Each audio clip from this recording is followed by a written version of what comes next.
दोस्तों, पहली बार चुनावी मैदान में उतरी प्रियंका गांधी ने सबको चौंका कर रख दिया है। जिस तरीके से प्रचंड जीत की ओर प्रियंका गांधी बढ़ रही हैं, उससे कहीं ना कहीं भारतीय जनता पार्टी को तगड़ा झटका लगने वाला है। पहली बार वो जीत कर लोकसभा में पहुंचने वाली है।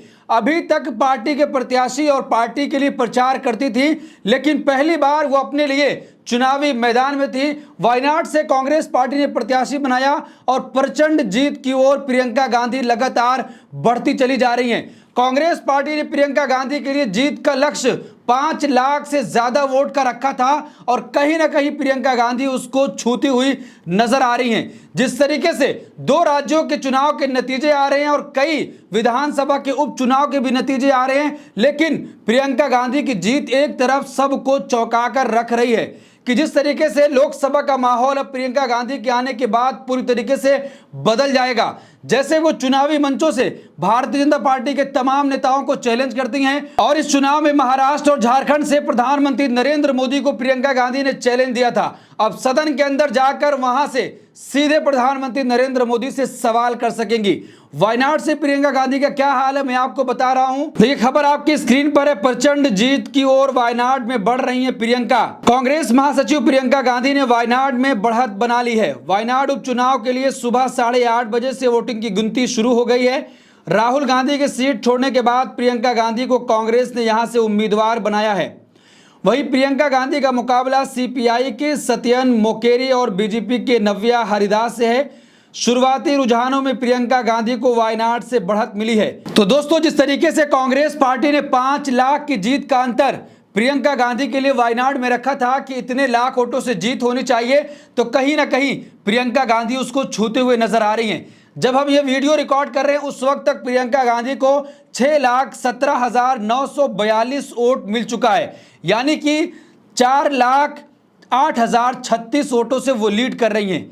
यानी आप समझिए कि 65% से ज्यादा लोगों ने प्रियंका गांधी पर विश्वास किया है और उनको अपना मत दिया है। तो साफ तौर पर जिस तरीके से कांग्रेस पार्टी ने प्रियंका गांधी को वायनाड से प्रत्याशी बनाकर पूरी तरीके से सबको चौंका दिया था, उसके बाद भारतीय जनता पार्टी के नेताओं ने यह कहना शुरू कर दिया कि प्रियंका गांधी डर की वजह से वायनाड गई हैं और वायनाड से जीत दर्ज करके लोकसभा पहुंचना चाहती हैं। लेकिन पूरी तरीके से प्रियंका गांधी ने उसका जवाब आज दे दिया है कि इतने लाख रिकॉर्ड मतों से उनकी जीत होने जा रही है।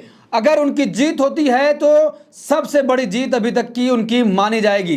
देखिए, कांग्रेस ने प्रियंका गांधी की जीत के लिए 5 लाख वोटों का लक्ष्य रखा था। वो करीब 4 लाख से ज्यादा अधिक वोट अभी तक पा चुकी हैं। तो दोस्तों, वो प्रियंका गांधी जो अभी तक आप सिर्फ उनको मंचों से सुनते थे, अब उनको लोकसभा के अंदर भी सुन सकेंगे कि जिस तरीके से मंचों से वो भारतीय जनता पार्टी के नेताओं को चैलेंज करती थी और जिस तरीके से भारतीय जनता पार्टी के नैरेटिव को ध्वस्त करती थी, पूरी तरीके से अब वो लोकसभा पहुंचकर सीधा प्रधानमंत्री नरेंद्र मोदी और गृह मंत्री अमित शाह से उनका वहां पर आमना सामना होगा और सामने जाकर अब वो सवाल करेंगी। तो कांग्रेस पार्टी के लिए ये बड़ी खुशखबरी है और अब बड़ा मैसेज देने की कोशिश की जा रही है कि गांधी परिवार पूरी तरीके से अब सक्रिय हो चुका है। प्रियंका गांधी भी अब पूरी तरीके से फुल फ्लेज के साथ राजनीति में उतर चुकी हैं। उनके कैरियर का यह पहला चुनाव था और पहले चुनाव में ही वो प्रचंड जीत हासिल करके लोकसभा पहुंचने जा रही हैं।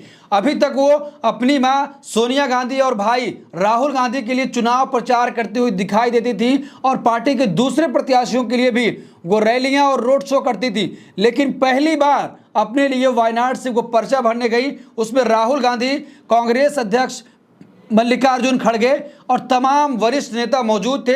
उनकी मौजूदगी में प्रियंका गांधी ने चुनाव लड़ा और जब नतीजे आ रहे हैं तो कहीं ना कहीं जो मंसूबे और जो इरादे कांग्रेस पार्टी ने बना रखे थे, जो लक्ष्य बना रखा था कि इतने लाख वोटों से जीत हासिल करनी है, प्रियंका गांधी सीधे तौर पर वहां पहुंचते हुई दिखाई दे रही हैं। तो दोस्तों, जहां एक तरफ 2 राज्यों के नतीजे आए, एक राज्य में भारतीय जनता पार्टी का वर्चस्व कायम हुआ तो दूसरे राज्य में इंडिया गठबंधन ने सरकार बनाई। हेमंत सोरेन की सरकार वापसी कर रही है और महाराष्ट्र में महायुति गठबंधन को प्रचंड बहुमत मिलता हुआ दिखाई दे रहा है।